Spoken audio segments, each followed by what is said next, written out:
그냥 감사드립니다. 우리 함께 서로 인사하겠습니다. 성탄입니다. 메리 크리스마스. 네, 성탄입니다.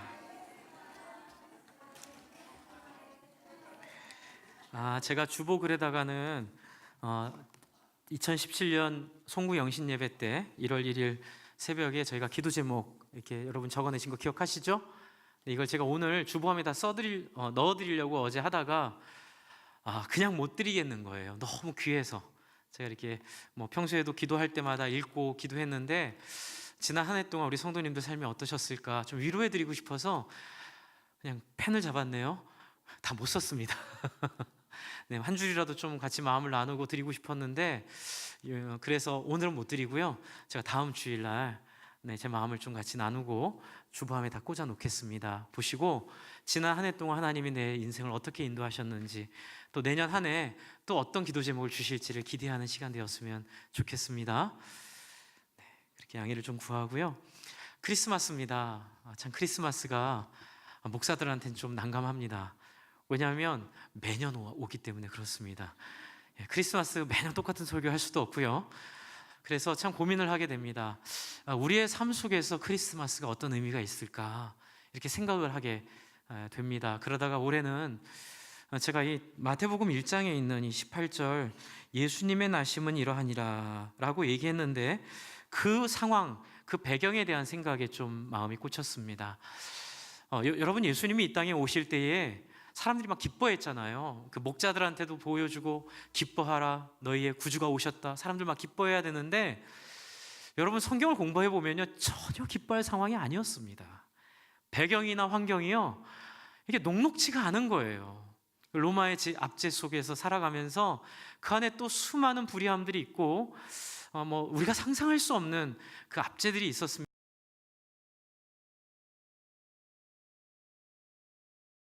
줬다고는 하지만 그게 황제에 따라 달라지는 거예요. 어떤 황제는 그렇게 해주고 또 이상한 황제 만나면 완전히 다 털리게 되고, 그래서 결국은 예수님 돌아가시고 나서 얼마 안 있다가 완전히 예루살렘이 정복당하고 정말 돌 위에 돌 하나도 남기지 않는, 그렇죠? 불과 100년이 안 되는 시간에 완전히 이스라엘이 망하러 가는 길에 예수님이 지금 태어나신 거예요. 여기에 기뻐하라고 말하는 게 도대체 무슨 의미일까? 상황은 변하지 않고 상황은 더 어려워지는데 거기서 왜 기뻐하라 했을까? 이런 생각을 좀 하게 됐습니다. 그러다가 생각난 영화가 두 편이 있었습니다. 먼저는 남한산성을 먼저 보여주십시오. 남한산성이라고 여러분 영화 아십니까? 네, 남한산성 소설이죠. 네, 남한산성을 보다 보면 너무 가슴이 아파집니다.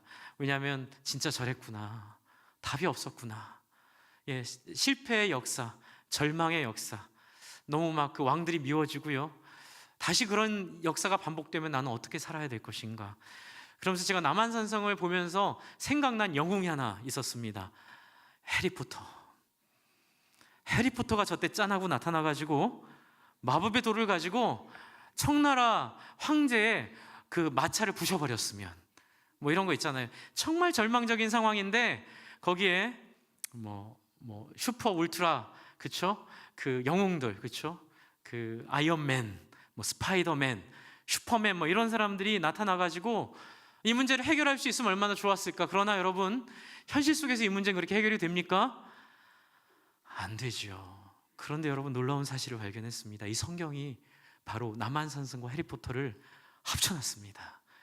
그래서 우리가 불가능하고 우리가 생각만 하던 판타지가 실제로 역사 속에서 이루어지는 사건이 바로 이 예수님 태어날 때 여러분 처녀의 몸에, 그렇죠? 아기가 태어난, 그렇죠? 이게 불가능한 일이죠. 여러분, 처녀의 몸에서 어떻게 아기가 생길 수 있습니까? 그래서 사람들은 다 이걸 어떻게 해서라도 신화다, 이게 하나의 쇼다, 하나의 종교적인 어떤 믿음이다, 이렇게 폄하하려고 하는데 그렇게 폄하할 수가 없는 상황이 이 안에 있다고 저는 믿습니다. 왜요?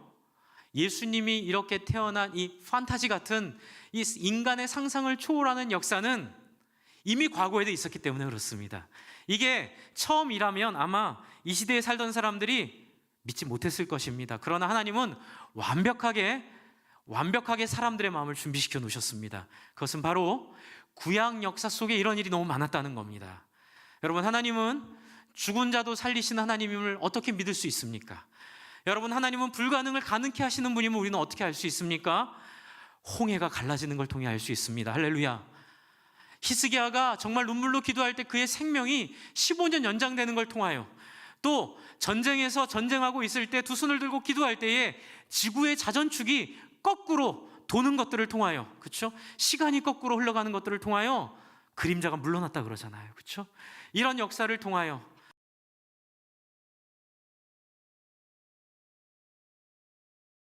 끝나야 되고, 해리포터는 해리포터의 영역이 있지만 하나님 나라는 남한산성 속에서 해리포터의 역사가 있는 역사임을 저희는 알 수 있습니다. 그래서 오늘 임마누엘로 오신 이 예수 그리스도를 설명할 때에 이 성경 기자는, 입장을 바꿔놓고 생각을 해보십시오. 이 성경 기자는 의심할 수밖에 없는, 절망할 수밖에 없는, 고통 가운데 슬퍼할 수밖에 없는 사람들에게 너희 고통에 제한은 없다, 너희 고통이 갖고 있는 절망은 거짓이다, 하나님이 원하시면 너희가 불가능하다고 하는 일을 하나님은 하실 수 있다, 그것이 바로 처녀가 잉태하여 아이를 낳을 것인데 이 일은 과거에도 있었던 일이다, 그 얘기를 하려고 지금 예수님의 탄생을 이야기하면서 23절에 보라, 처녀가 잉태하여 아들을 낳을 것이요 그의 이름을 임마누엘이라 하리라라는 이사야 7장 10절부터 있는 내용을 가지고 온 것입니다. 저는 신앙은 뜬구름 잡는 게 아니라고 믿습니다. 여러분, 우리가 메리 크리스마스, 성탄을 축하합니다, 이 말은 그냥 선물 받아서 좋고 그냥 따뜻한 가족끼리의 사랑을 나누는 데서 멈추는 것이 아니라 우리가 불가능하다고 생각한 그 한계를 넘어서는 능력이 있는 날인 줄 믿습니다. 지난주에 제천에서 정말 가슴 아프게, 그렇죠? 아내의 손을 놓쳐서 아내랑 만날 줄 알았는데 그 아내를 다시는 볼 수 없는, 그렇죠? 그 창문 밖에서 남편의 모습이 보이는데도 불구하고 죽을 수밖에 없는 그 절망을 놓고 우리가 뭐라고 얘기할 수 있겠습니까? 그러나 주 안에 사랑하는 성도 여러분, 하나님의 나라는 그 절망을 희망으로 바꿔놓을 줄 믿습니다. 어떻게는 모르겠습니다. 정말 아이를 잃은 부모의 눈물 앞에, 남편을 잃은 그 아내의 통곡 앞에, 아내를 잃은 그 남편의 절망 앞에 하나님은 나타나 이렇게 얘기하십니다. 처녀가 잉태하여 아들을 낳을 것이니, 죽은 자가 부활할 것이니, 이 절망이 끝이 아닐 것이니.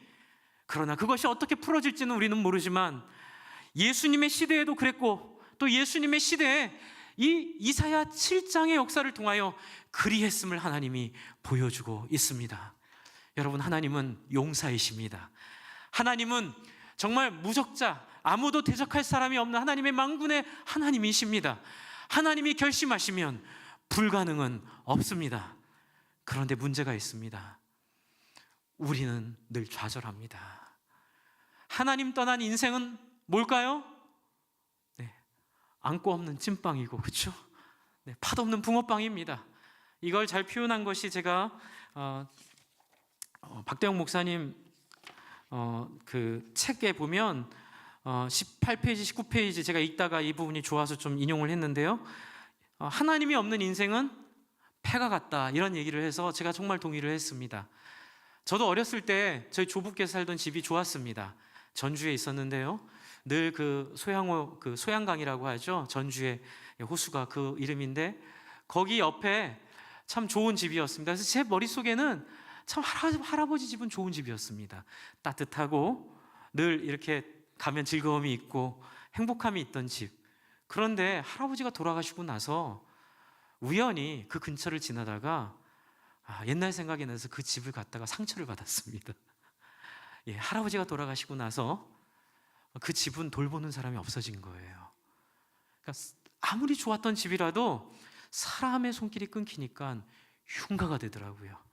저는 흉가가 저희 할아버지 집이 될 줄 몰랐습니다. 주 안에 사랑하는 성도 여러분, 인간도 마찬가지인 것 같습니다. 사람이 살지 않은 집은 생을 접는 것처럼 하나님이 함께하지 않은 인생은 폐가가 되어버립니다. 그런데 사람들이 이걸 모릅니다. 끊임없이 자기가 폐가가 되지 않기 위해 자기 나름대로의 애를 막 쓰면서 삽니다. 심지어는 신앙인들도 하나님을 믿고 나서 하나님 앞에 전적으로 자기를 드리지 못합니다. 왜요?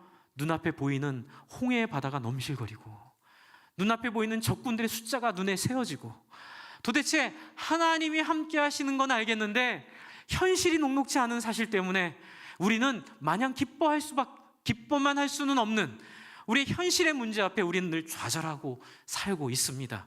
여러분, 그 문제가 바로 이스라엘 구약 역사에 내내 나오는, 제가 지난주에도 말씀드렸는데 또 말씀드립니다, 내내 이스라엘과 하나님과의 사이에서 해결되지 않는 그 문제입니다. 하나님은 나만 믿어라, 오직 나만 믿고 나에게만 관심을 갖고 사람을 사랑하고 사람을 살리는 인생을 살아라. 그런데 이스라엘 사람들은 어이구, 하나님, 세상 물정 모르는 소리 하지 마세요. 그리 살면 다 굶어 죽습니다. 같이 전쟁해야죠. 같이 붙어야죠. 숫자로 밀고 나가야 되죠. 자꾸 그렇게 생각하느라고 100%가 아니라 90%의 신앙을 갖습니다. 그러나 하나님은 뭘 원하실까요? 모 아니면 도를 원하시는 하나님. 그렇죠? 90%는 하나님 앞에서 온전하지 않습니다. 하나님은 이스라엘 백성을 향해 60이냐 80이냐 90이냐가 중요한 게 아니라, 한번 따라해 주시죠. 너희도 나처럼 완전하게 헌신하라. 그게 하나님이 보기 원하는 인간의 모습입니다. 왜요? 비로소 그래야만 사랑이 가능하기 때문에 그렇습니다. 사랑은 내 염려를 10% 남겨두고는 사랑을 온전히 못하게 되어 있습니다. 사랑은 내 것을 완전히 포기했을 때, 내 것에 대한 집착을 완전히 내려놨을 때 진정한 사랑의 완성이 이루어집니다. 하나님께서는 그것 원하셨기 때문에 이스라엘 백성들을 보장하셨습니다. 출애굽기 19장에 보면 네가 내 말을 듣고 내 언약을 지키면 나는 네 하나님이 되고 너는 내 백성이 되리라. 하나님이 너희를 책임지겠다. 하나님이 너희와 함께 하겠다. 약속하시는데도 이스라엘 백성들은 자꾸 10%가 남아 있습니다. 이것이 예수님 이 땅에 오셔야만 했던 이 땅의 절망의 실체입니다. 여러분, 사람들이 진실하게 사는 것처럼 보이는데 인간의 한계는 아무리 훌륭한 사람이라도 그 1%, 2%, 10%의 한계를 가지고 있습니다. 그것은 바로 자아라는 한계입니다. 그래서 이 한계를 하나님은 당신이 솔선수범해서 넘은 것처럼 인간들도 넘기를 바라셔서 그렇게 애타는 사랑으로 당신을 드렸는데 인간은 그 한계를 못 넘습니다. 오늘 이사야 7장에 나오는 이 왕, 그렇죠? 아하스 왕의 모습도 그렇습니다. 여러분, 아하스 왕은 히스기야의 아버지입니다. 그리고 아하스 왕은 그래도 하나님이 함께 하려고 했던 사람입니다. 그래서 하나님이 아하스 왕을 도우려고 많이 애를 쓰시고, 아하스 왕이 정말로 원하시는 건 아브라함과 같은, 그렇죠? 그리고 그의 선조들과 같은, 다윗과 같은 하나님을 전적으로 신뢰하는 100% 하나님에 대한 헌신, 하나님에 대한 믿음, 하나님에 대한 진심을 하나님은 아하스를 통해서도 보기를 원하셨습니다. 그래서 이런 상황을 일부러 테스트처럼 주셨습니다.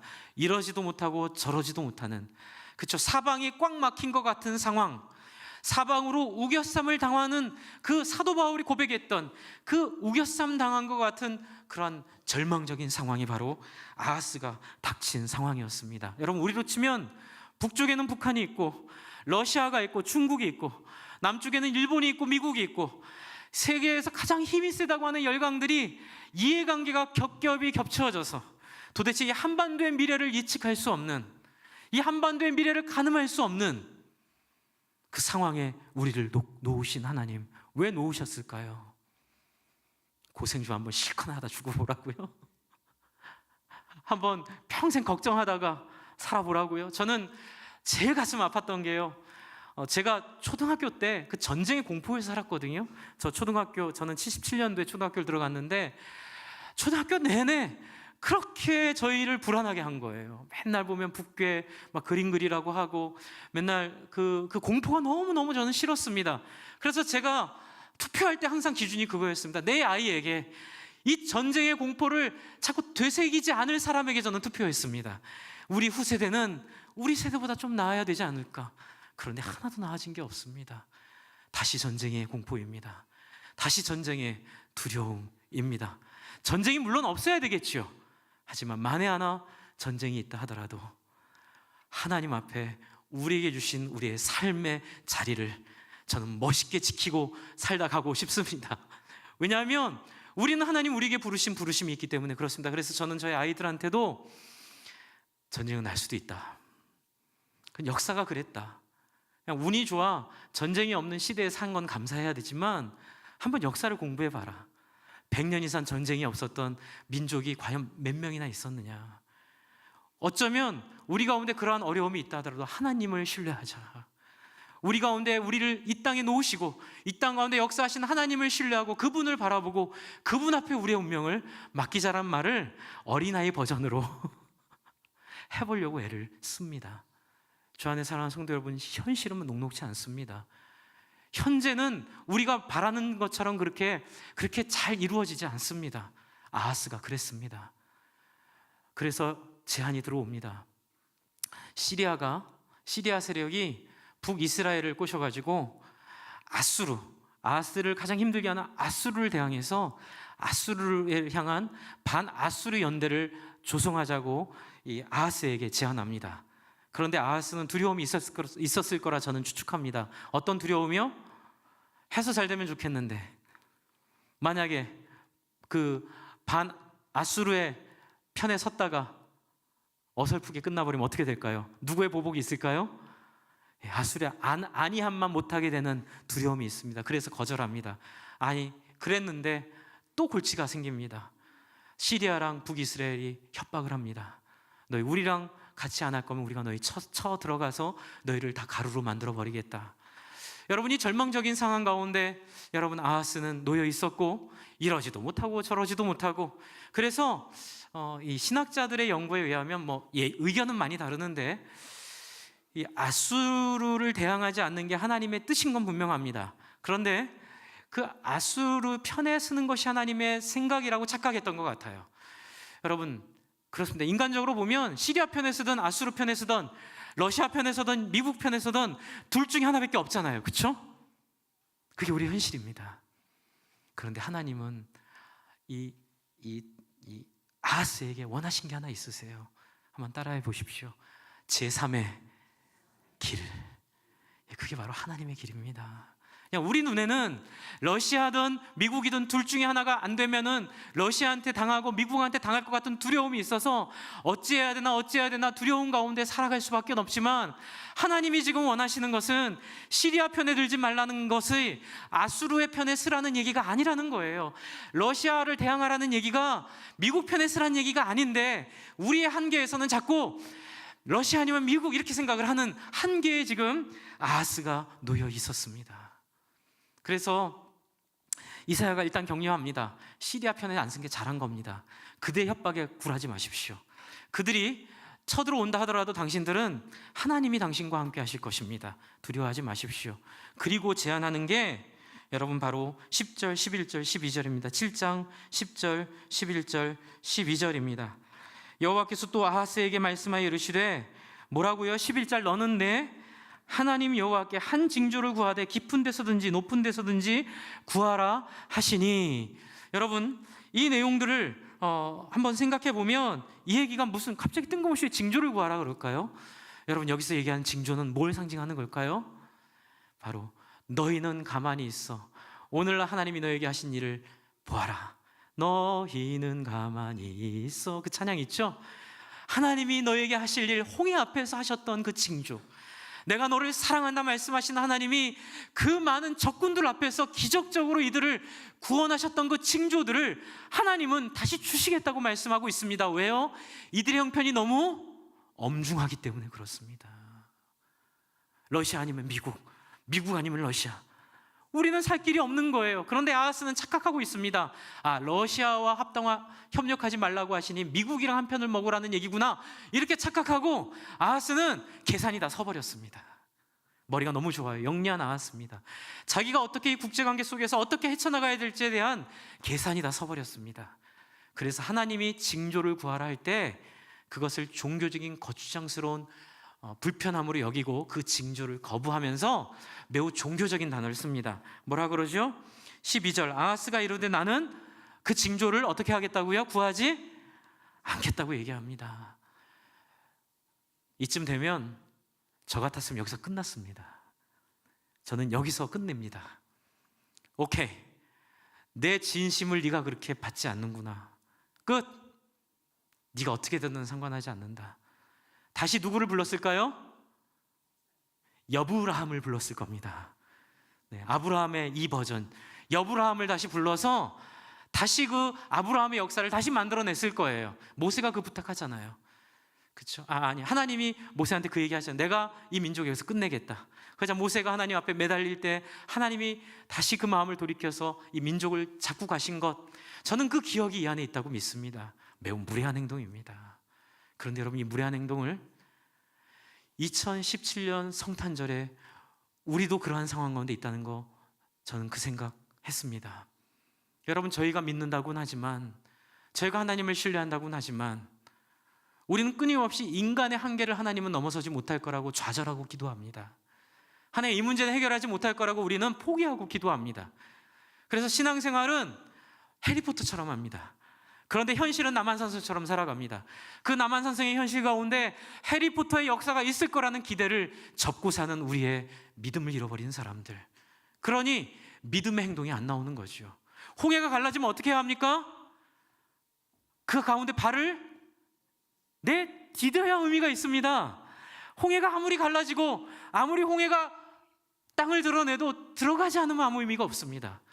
주 안에 사랑하는 성도 여러분, 근데 하나님은 희한하게 발을 내디디면서 홍해가 갈라지게 하시는 거예요. 지팡이가 내려가면서 홍해가 갈라지듯이 항상 우리의 행동과 더불어 하나님의 역사를 일으켜 주십니다. 왜 그럴까요? 제가 늘 말씀드린 퀴즈입니다. 왜 그럴까요? 하나님은 도대체 왜 이렇게 아슬아슬하게 하실까요? 살려줄 것 같으면 미리 한 2달 전부터 딱 계획적으로 해가지고 우리 마음 편안하게 해주셔야지, 항상 하나님의 역사는 데드라인에 걸려 있습니다. 그래서 이걸 어떤 선교사님은 좋게 평가하죠. 벼랑 끝에 서는 용기. 근데 저는 너무 힘들어서 그만하고 싶어요. 벼랑 끝도 한두 번이죠. 매일이 벼랑 끝인 거예요. 매 인생이 벼랑 끝인 거예요. 하나님 왜 이러실까요? 심통꾸러기 하나님? 우리가 편한 꼴을 못 보는 하나님? 아니죠. 제가 늘 말씀드리죠. 하나님은 우리를 하나님처럼 만들고 싶으신 거예요. 하나님처럼 심지가 고든 인생으로 만들고 싶으신 거예요. 하나님처럼 아무리 눈앞에 홍해 바다가 넘실넘실거리고 내 앞에 감당할 수 없는 절망과 어두움이 몰아친다 하더라도 하나님이 나를 사랑하신다는 그 믿음 하나만으로 하나님이 우리를 포기하지 않았듯이 우리도 하나님을 포기하지 않고 우리를 포기하지 않는 그 하나님과의 관계를 하나님은 보기를 원하시는 거예요. 아브라함 자식 죽이라고 하는 그 하나님, 그 이상한 하나님이잖아요. 그런데 그 하나님 어떻게 하십니까? 이삭 죽이십니까? 안 죽이시는 것까지는 좋아요. 그런데 왜 이렇게 애를 태우세요? 아브라함 데리고 모리아산까지 다 갈 때까지 아무 얘기 안 하세요. 칼을 들어서 진짜 찌르려고 그러니까 그때 하나님이 급해지세요. 아브라함 그만해. 그 다음에 뭐라 하시죠? 네가 날 얼마나 사랑하는지, 네가 날 얼마나 믿고 있는지 내가 보고 싶었어. 주 안에 사랑하는 성도 여러분, 우리를 이 전쟁의 위기에 있는 땅에 놓으신 이유는, 그리고 우리 가족 가운데 제천 같은 사고로 가족을 잃고 세월호 같은 사고로 우리 아이들을 잃고 여러분 불의의 일들로 부모님을 잃고 정말 누가 보더라도 절망밖에는 말할 수밖에 없는 상황을 허락하신 하나님은 우리에게 뭘 원하실까요? 그래도 내가 너 사랑하는 거 믿겠니? 내가 너희 포기하지 않는 거 너희 알겠니? 난 결코 너희를 포기하지 않고 이건 끝이 아니야. 그러니 내 사랑을 믿어다오. 여러분 조금만 더 말씀을 드리면 하나님께 물어봅니다. 하나님 왜 이런 일이 있어요? 왜 세월호 같은 일, 왜 제천 같은 일? 저희 어머님은 스스로 목숨을 끊으셨습니다. 왜 그런 일이 저한테 있어야 됩니까? 그것도 제가 전도사 사역 처음 시작하는 날이었어요. 아니 하나님 그렇게 사역을 시작하는 그 쉬운 좀 좋은 날에 제가 사역을 못 하겠더라고요. 아니 이게 무슨 일입니까? 자격 없지요. 성도들이 너희 어머니도 하나 제대로 간수 못했는데 어떻게 성도들의 인생을 책임지겠냐고 말할까 봐 두려웠습니다. 그때 하나님이 저에게 오셔서 하신 말씀, 같이 울고 계신 하나님, 이 세상에 있는 욕심과 탐욕과 어두움과 절망 속에, 같이 우울증 속에, 같이 그러한 어떤 질병 속에, 암도 걸리고 교통사고도 나고, 여러분 이게 다 하나님이 원하지 않는, 인간 탐욕이 만들어낸, 하나님이 원하지 않는 세상의 모습이라는 거예요. 하나님은 이것을 언젠가는 회복하기를 원하시는 줄 믿습니다. 제가 결정적으로 회복됐던 자리는 하나님 울고 계신 거예요. 저랑 같이 울고 계신 거예요. 나도 네 엄마 너무 불쌍해 죽겠다. 아니, 하나님 불쌍한 줄 알면 왜 우세요? 이런 일이 없도록 해야죠.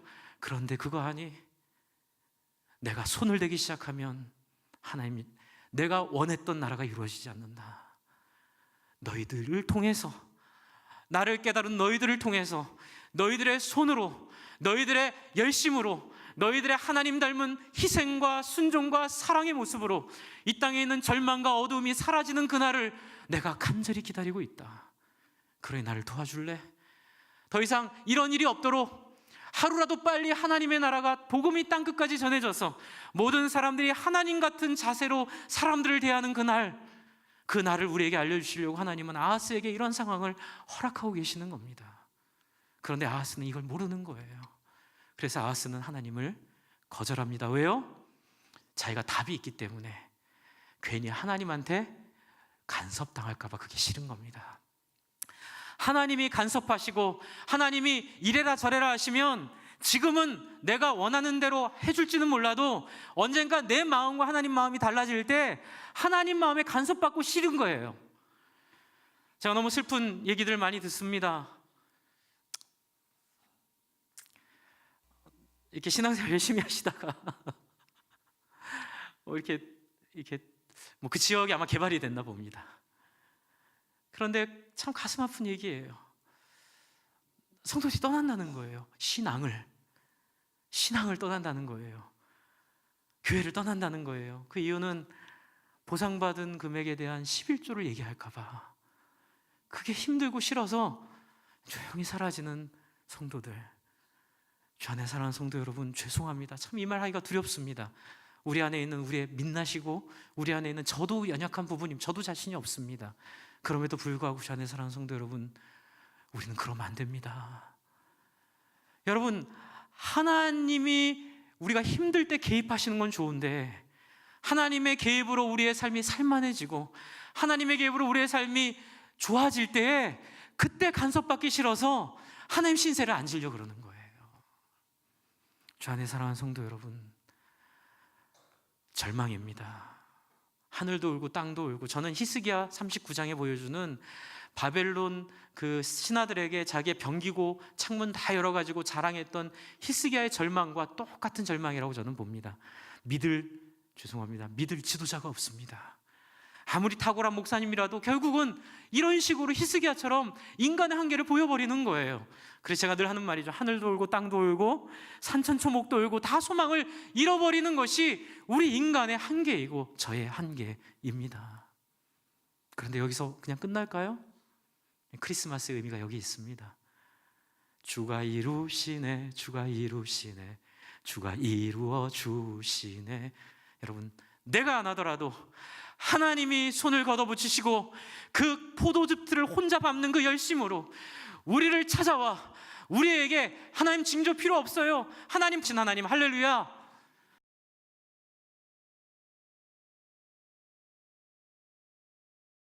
여러분, 침노하시는 하나님,